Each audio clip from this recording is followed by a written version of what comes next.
All right, ladies and gentlemen, if I could have your attention, please. My name is Heidi Murphy and I am the Vice President of the Melbourne Press Club. Delighted to have you all with us today. And if we could just take a moment to acknowledge Michael Batchelard, who is actually our newly elected President. He kept that a secret when he was up here before. Congratulations, Michael.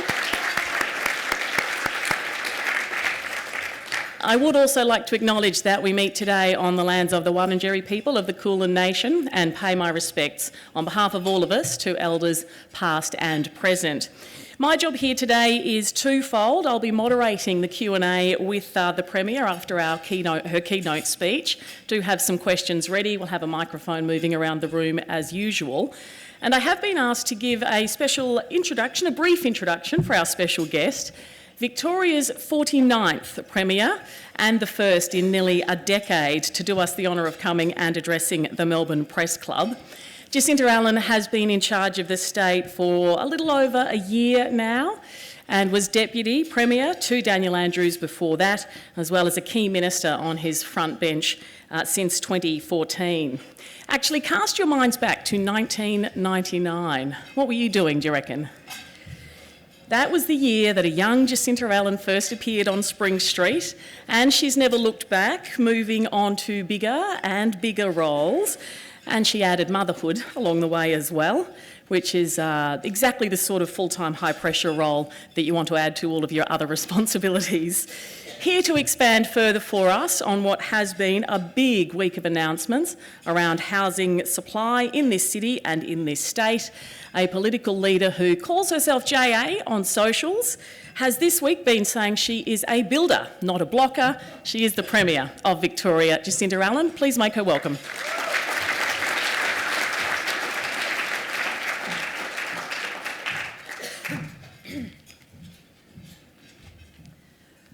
Good afternoon, Heidi. I'm pleased to see the messages landing over the course of the week. It's great to be with everyone here this afternoon.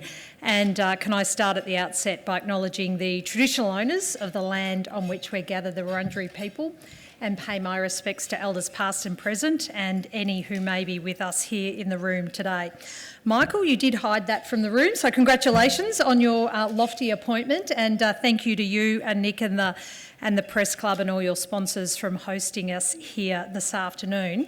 I'm also really pleased to be joined by a number of members of my team, our strong Labor team here in Victoria, to my Deputy Premier and good friend Minister for Education, Ben Carroll, also to Ministers Sonia Kilkenny, Harriet Shing, Colin Brooks and Parliamentary Secretary Paul Edbrook, and they are all part of the Labor team who've been working incredibly hard on the announcements we have been making this week around how we build more homes for more Victorians. Excuse me. But I wanted to start by sharing with you an email, a really lovely personal email that I received yesterday from a woman named Kelly. Kelly is a single mum. She lives in Burundara with her daughter. She lives on Bill Street in Hawthorn, where we've just finished building 200 social and affordable homes. Up until this point in their lives, Kelly and her 4-year-old daughter Ava had been sleeping in the same bedroom together. They'd been sleeping in the same bed together since Ava was a little baby. Now, Kelly has just moved into one of our brand new homes in Bill Street, Hawthorn. And now, for the very first time, little Ava has a room of her own. Her mum wrote to me to say, when I told Ava we were moving, she was most excited about decorating her own room. The first thing that Ava got for her room was a pink bedhead, because that's what she'd always dreamed of. Now, if you ever want a reason why I care so deeply about homes, here's one. I want families to have decent homes because I want kids to have decent lives. For kids to have their own little space, their castle, if you like, with a pretty pink bedhead. Now, Ava can walk to Auburn Primary School with her mum, and before you know it, she'll be catching the train to university from Kooyong Station. She'll be all set to take on the world before her because now she has her castle and she won't lose it. Here in Victoria, we have a big housing build. We're building 13,300 social and affordable homes. That's 13,300 places where you can sit at the kitchen table, flipping a cookbook, stick your son's painting up on the fridge. And if you want even more reasons why I care so deeply about homes, I'll give you 13,300 more. Because more homes means more opportunities. More opportunity to rent or buy, more opportunity to live where you want, near the people you love, more opportunity to start off on your own life, or for some, it might be that they're starting all over again. More homes crystallises my agenda to help busy families and build for our future. And I am so proud that here in Victoria, our state is building more homes than any other state in the nation. The latest ABS data reports this. It reports that Victoria completed building 60,000 homes in the past 12 months. To give you a comparison, that's 15,000 more than New South Wales. Victoria is number one in home approvals, number one in home starts, number one in home completions, and best of all, number one for first home buyers. However, as we know, the job's far from done. We know there's only one way out of the housing crisis, is that we need to build our way out. And I've doubled down on that. On Sunday, I announced an increase in homes and height at 50 train stations to deliver more affordable options in the suburbs. But industry needs a kickstart to get those buildings moving. That's why on Monday, I announced tax cuts to slash the upfront costs of apartments, units and townhouses for anyone buying off the plan. But communities deserve to know that when they grow, the services and infrastructure that they need will also grow with them. Tuesday, I announced a simpler system where property developers help pay for local transport, schools and parks across all suburbs. But what about those larger families trying to move into new homes in the outer suburbs? Wednesday, I announced the longest ever pipeline of new greenfield land supply, 10 years worth of family homes and backyards. But we know the anxiety about building quality is making some people wary of buying into these projects. That's why today we've announced tough new building watchdog to provide that buyer peace of mind. We are pulling every lever, pulling them in unison. All of these announcements work together to build more homes. This is not a housing week. This is a housing government. We have a housing agenda, and I have another housing announcement to make today. Excuse me. Let me take you back to the 80s.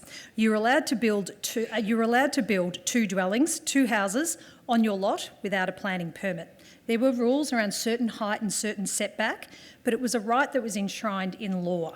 So as long as you met that criteria, you could confidently build a second home on your property and then add to the housing stock in the state.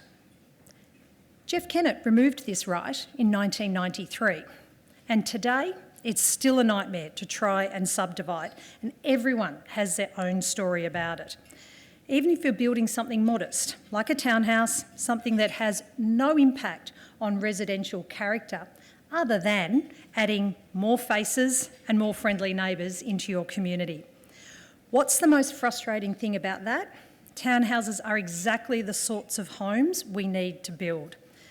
The suburban townhouse is uniquely Australian, and it's a top choice for people, particularly in their 30s, who are wanting to buy a new home with a few bedrooms, a bit of a backyard and a carport that's not too far out. It's the achievable dream for the modern millennial.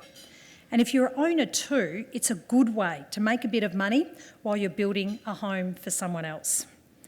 I can't think of too many losers when it comes to building townhouses, and I believe that the community is ready to see more of them.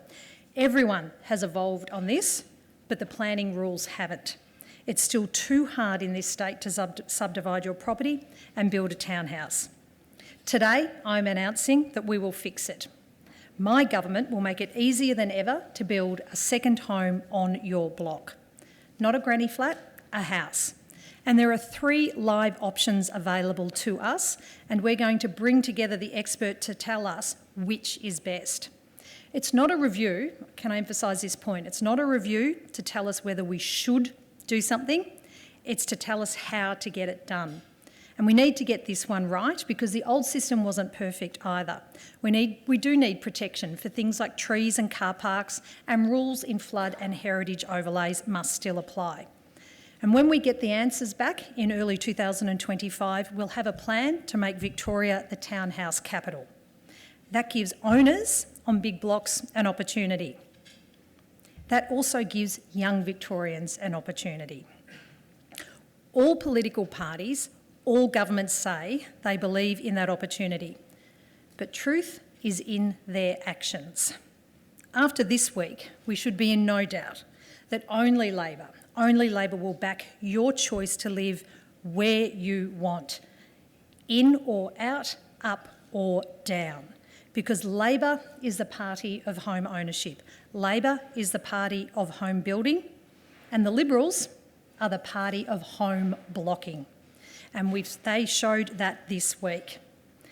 In one instant, their immediate gut instinct reaction to the idea of more homes and gentle density around train stations, they revealed whose side they were on, and it's not yours. 1 million millennials watched the mask drop in real time on Church Street, Brighton, last Sunday morning. I'm not sure how the Liberals can continue to call themselves the party of aspiration. And as for the Greens, they're not even trying to be. Labor believes in home ownership because we believe it is a vehicle for social mobility. For millions of working class people, it's the only thing that ever has been. The Greens don't understand this because they're not a working class movement. And in Labor, we believe in 4 big things that can propel a family to a better standard of living: a good job, a strong union, a great education, and the equity in their own home. There is only one party that stands for all 4 and wants people in their 20s and 30s and 40s to have it. That is Labor. Millennials too are the largest adult generation ever. There's more in this country than any other group. They grew up watching The Simpsons, but they aren't Bart and Lisa anymore. They're Homer and Marge. They are working full time, and they are spending the most money in our economy because they are the ones raising kids. They are the working age population. They are the median consumer. They are the main characters in our economy. They are the ones making the decisions with their wallets that will determine the future of our country. And we should be doing absolutely everything we can to give them confidence and security. But by letting the housing crisis fester, we're making them drive our country forward with one hand tied behind their back. And we're forcing them to make extraordinary sacrifices just to play the game of life, just to get on the board. And they're sacrificing more than money. They're sacrificing time spent at work or on the way to work, because they can only afford to live 40 kilometres away. And if they've decided that they won't buy a house, which is understandable, it means too that they're sacrificing opportunity. They're making these sacrifices for one simple reason. The ratio of house prices to the median wage isn't 3 to 1 anymore, it's more like 10 to 1. It's not a $60,000 house on a $20,000 wage.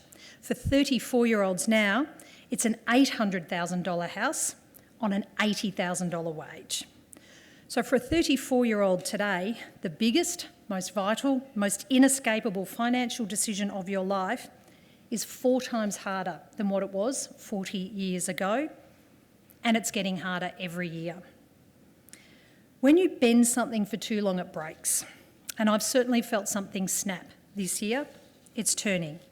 I feel the forces keeping the status quo in place are weakening, and the forces of change are getting stronger. I feel like we're finally ready to have a real conversation about how the nation's biggest city can build more homes to fix the housing crisis. It's a conversation that is rational and calm, about more height near transport, about gentle density, and a conversation about all the things that come with it that might lead to a better life. A conversation about people who've had a good run of things, finding some space in their suburb, but also finding some space in their hearts for young singles and families. Unless we start these conversations, we will never change the status quo. That's why, above all, it's why I believe my actions this week have captured the public interest. Not because it represents the beginning of a planning process, but it represents the beginnings of change. And in finishing, can I say I'm most certainly ready for this fight. I do know a thing or two about getting things done. Delivered Skyrail, removed level crossings, built the metro tunnel. We've transformed the transport system. Now I'm ready to build the homes around it. There will be blockers. We know who they are, and we know their greatest weapon, fear. The only thing, I know this to be true, the only thing in politics that beats fear is purpose, and I have one. I want to be the Premier who gets millennials into homes, and I consider that to be the fight of my life. Thank you very much.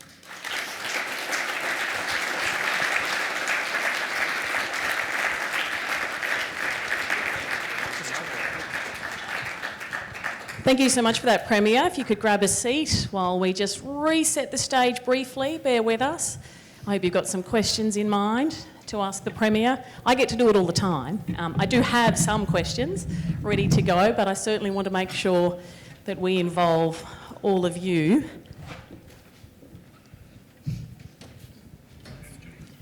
There you are. There's a microphone for you, Premier.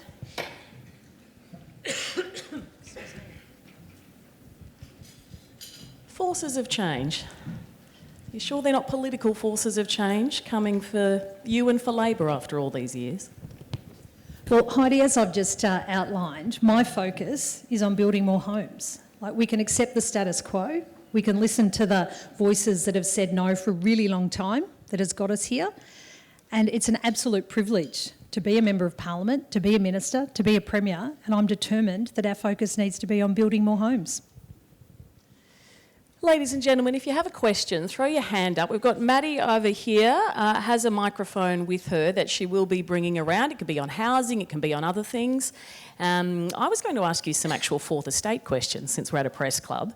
When you were a kid, were you a newspaper family, radio family, television family?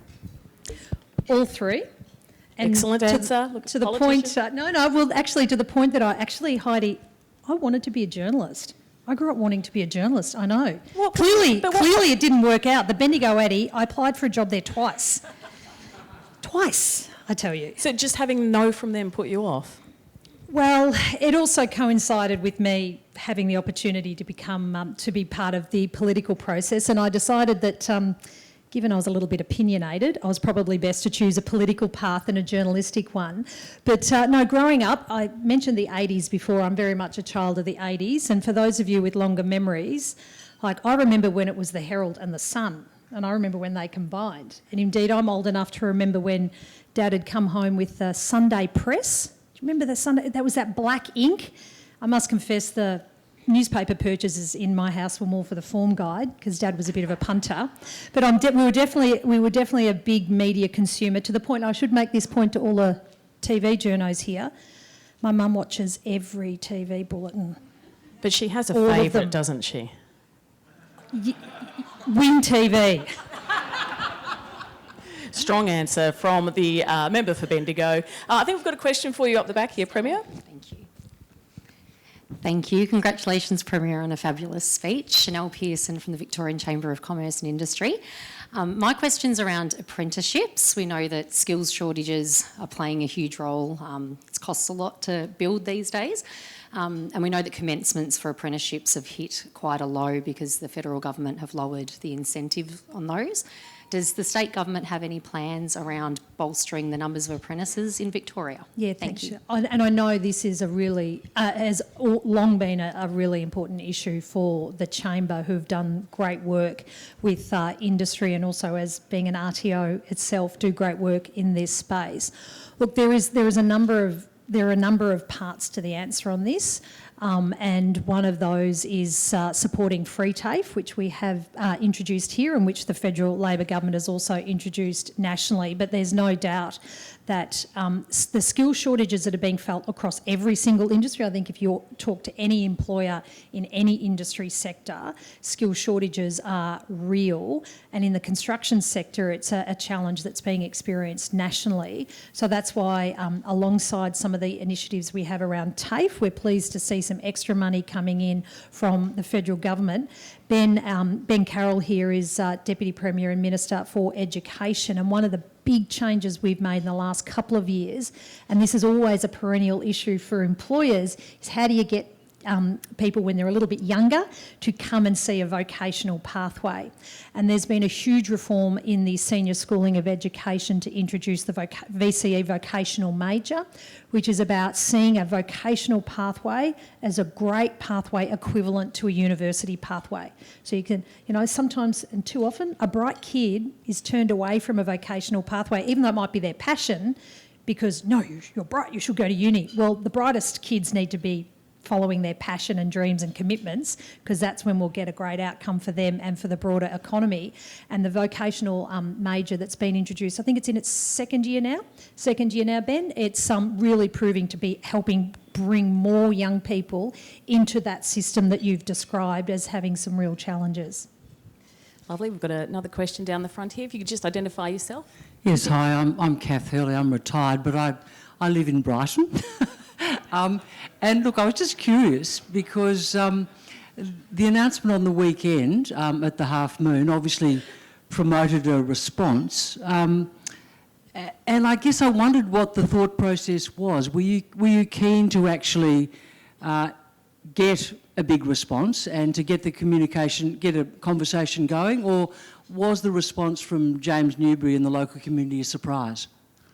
I'll let the local member explain his own actions around why he wants to be a blocker of more homes. So the location of Brighton it's one of our 25 activity centres. Sorry, the first 25 of the 50 that we've identified, because it's a great place. Kath, you live there, you love it, and what we know is that communities like this over the last 30 years hasn't seen the growth in housing proportionate to the rest of the state. And if I can just share a quick stat. The city of Bayside, which Brighton is a suburb of, over the last 30 years there's been a 24% increase in the number of homes in that area. In Wyndham, it's been 439% over that same period of time. And this is why when I ran through earlier the list of actions we've taken this week, I hope you can see how they fit together. Yes, we need to provide more options and more homes in the outer suburbs, but we also need to provide more choice and diversity of housing, particularly around train stations that are great locations. Great locations for some of that, what I describe as gentle density, that can accommodate the opportunity for more people to live perhaps where they grew up. And that's certainly the experience we know from people under the age of 40, is they're finding it harder and harder, not just to find a home, but particularly maybe find a home that's close to mum and dad and their support network, alongside being able to access good jobs and services. There are some of us in the room who believe it was probably a plan and it went off spectacularly, having such a large group turn up so forcefully in a particular neighbourhood. You have to have been expecting it a little, hoping for a little. Your team, maybe just your team. You don't have to. No. I'll be really... Look, if we had a bipartisan collective view that, let's pull every lever we can collectively in the parliament to build more homes, that'd be a great outcome. Because I'm about the outcome, not the politics. I know I'm in politics and I'm not going to deny that, but you get into these jobs. I got into this job to be about the outcome, whether it was 25 years ago as the member for Bendigo East or now, it is about getting the outcome. And I'd love there to be more bipartisanship on this issue, because for some of these changes, we do need to get legislation through the parliament. For some of these changes, they're a little bit more complex and you have to describe and talk to them and work with communities. I'd love there to be a universal view that, yes, we're going to help more people get into more homes. Speaking of outcomes, what you've announced for us today, the faster movements towards subdivisions. I'm reading through the media release I've just received, maybe 10-day subdivisions, that quicker turnaround. What is it at the moment? So we've got, I mentioned in my speech earlier, there are 3 options to consider how to make it easier to subdivide on your block. And Sonia Kilkenny, who's been doing a huge amount of work, and also I should acknowledge the announcement that Sonia made this morning about strengthening the building watchdog. There's a huge amount of work that we need to do in this space. And so in terms of this, there's 3 options. That is one of them, perhaps not. Having to go through a planning permit process is another. And then there's other ways you can have a predetermined criteria to be worked through. So these are 3 options. We know there's options, which is why we're going to undertake a reasonably efficient consultation process and get some advice from industry as well about how we can make this happen as quickly as possible. Have you formed that panel yet, that advice panel? We've announced it today, and Sonia's we'll be putting that together pretty quickly. Like, there is the obvious, working with industry. We already have our Housing Industry Partnership Forum, which is made up of the peak industry representatives, and so they'll form part of that process as well. Michael? Premier, Michael Batchelard at The Age. I will introduce myself this time. A couple of years ago, there was a parliamentary committee that made some recommendations around the quality of apartments, not the quality of the building, but the quality of the design, space, sunlight, number of rooms, size of rooms, that kind of thing. Now, I think your government is not implementing those guidelines until 2026, and so that won't be the kind of activity centre apartments that you're talking about now won't be captured under that better quality standard. There's some talk that you may have made an agreement with the property industry to hold that back for this process. Is that true? No, look, there's a bit in that, Michael, and let's just step through it. Let's remember why we needed to have that parliamentary inquiry in the first place, is because during that period of 2010 to 2014, when the Liberal Party was in government, there was a lot of not very good apartments that were built in our city. And there are a number of examples of that. And some of those horror stories, apartments with one window, bedrooms that you can't fit a double bed into. Like, these are examples of where you don't have proper standards, you don't have a focus on making sure you're building quality. And so back in 2017, we released the Better Apartment Standard Guidelines, and we are constantly looking at how we can strengthen those arrangements, and Sonia's been doing some further work on how we can continue that. The announcement today of the new building watchdog regulator, who'll have some strengthened powers about apartment design and building, is also part of that mix. And I'm sure Sonia will be happy to talk to The Age about how we are continuing to strengthen good standards, because it goes back to some of the questions earlier about apartments. They've got to be part of our mix. Because people want that choice. People want the big block of land. People want townhouses, units, apartments. We've got to have a mix, and we've got to make sure our regulatory environment isn't just supporting that choice, it's supporting industry to build good quality product and also protecting consumers. Another question over here to my left, or our left, we're both up here. Oh, over to the left. Thank you. Geraldine Farrell from Orica Limited, but I'm here actually in a personal capacity as a resident of Melbourne East, and I live within 800 metres of Darling Station. So my question for you, Premier, is what are you going to do about the infrastructure around the train stations? Because at the moment, to get onto the train on the Glen Waverley line sometimes in the morning is a bit of elbow room required. What are you going to do to improve those sorts of services? And what are you going to do about the local primary school, for example? Are you going to make sure that they are suited to the influx of families and that are going to come to those suburbs?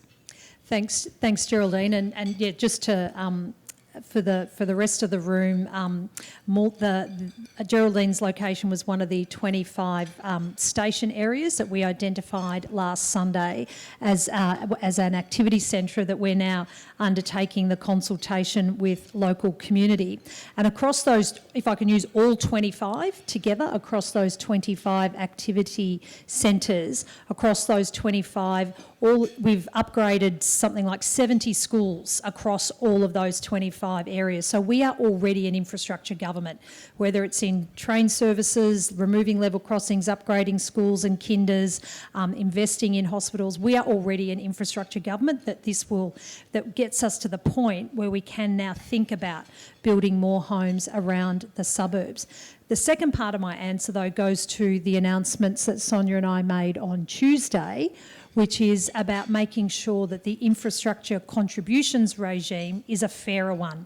At the moment, across Victoria, and again, I mentioned this earlier, the infrastructure contributions regime, it's been in place for a number of years now, but it's a system that is one that industry tells us is incredibly complex and is holding back building more homes. But it's also one too that communities have told us is unfair, because we have 43 of 79 councils regions have some sort of regime in place. But what this means is that not all communities who are taking the building of more homes are getting the fairness of the outcome of having the infrastructure, the local community infrastructure, supported at the same time. And so that's why, again, all of these announcements and decisions come together as we're building more homes to, yes, make sure that we are supporting the development of the local infrastructure. There's the work that we will continue to do.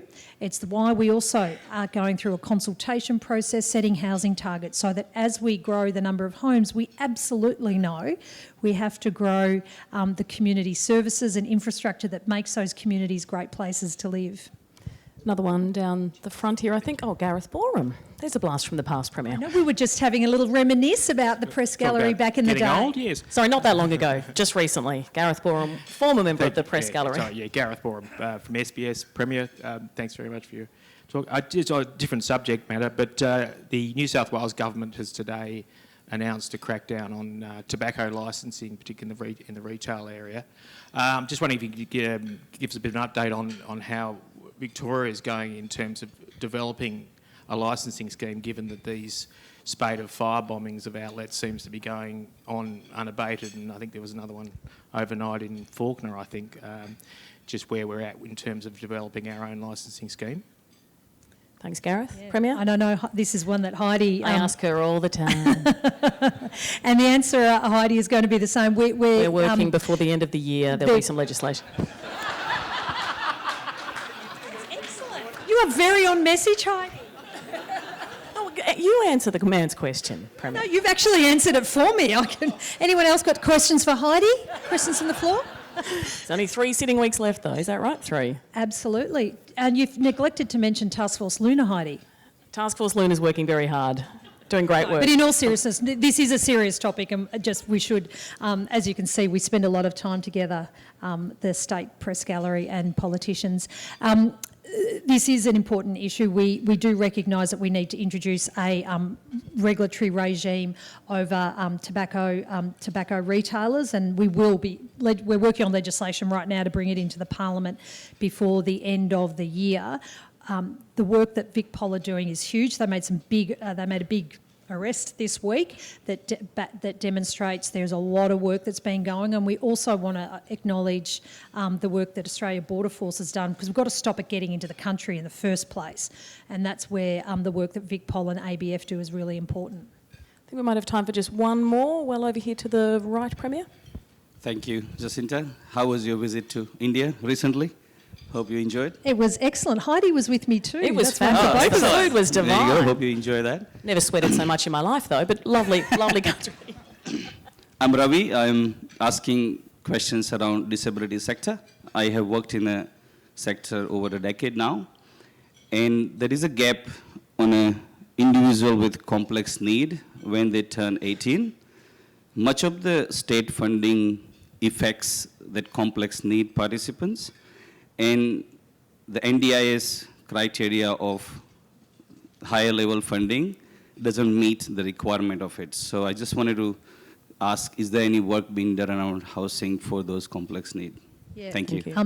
And Ravi, Minister Singh, Housing Minister, is on your table, so I'll encourage her to add to my answer across the table, because I've spent a lot of time this afternoon talking about more homes in a more general, universal sense. But we do know that there are groups in our community who particularly rely on the government to be the builder of homes for them. So whether it's people with a disability, women escaping family violence, women over the age of 55 who are the group in our community who are the fastest growing group experiencing homelessness. And that's where, through the work that Harriet has been doing in terms of the big housing bill, not only are we building more government homes, but making sure that they're built as fully accessible properties to ensure that people into the future, you don't have to go through the more expensive retrofitting processes. In terms of your observations about some of the changes to the NDIS, we're also working through that. There's still some further work to be done between all of the states and the Commonwealth Government, because the state governments are very mindful of, whilst the federal government have made some changes, there are vulnerable Australians who we need to make sure continue to be supported. And so this is something that is still a work in progress. I'm sure you're, being part of the sector, very familiar with this, and I'm confident Minister Shing will be filling in a bit more detail in terms of the disability housing support, but thank you. That just about brings us to the end. I just have a couple of rapid fire questions for you, Premier. Sammy J's your favourite broadcaster in town, true or false? Did he ask you to put this question forward? No comment. True or false? I couldn't possibly agree. I know Mark Knight has offended you in the past. Has he ever made you laugh out loud? He used to. Not recently? Ooh. Is that a new number plate slogan that you've come up with, Victoria the Townhouse Capital? Heidi, you are absolutely on message. You said the words. I'm asking, are we putting them on the number plates? I'll take that one on notice. And there was an opposition leader in the ACT, Michelle Lee, who went a little viral just before the election at the end of a press conference where she's a little shirty at the questions at the end. Jacinta Allan, scale of 1 to 10, how often, how regularly do you feel like having the same reaction as you walk away? Was that a groan from Charnel? Absolutely never. Ever? Never, ever, ever. Excellent. That is good to know. Ladies and gentlemen, please join me in thanking the Premier, Jacinta Allan.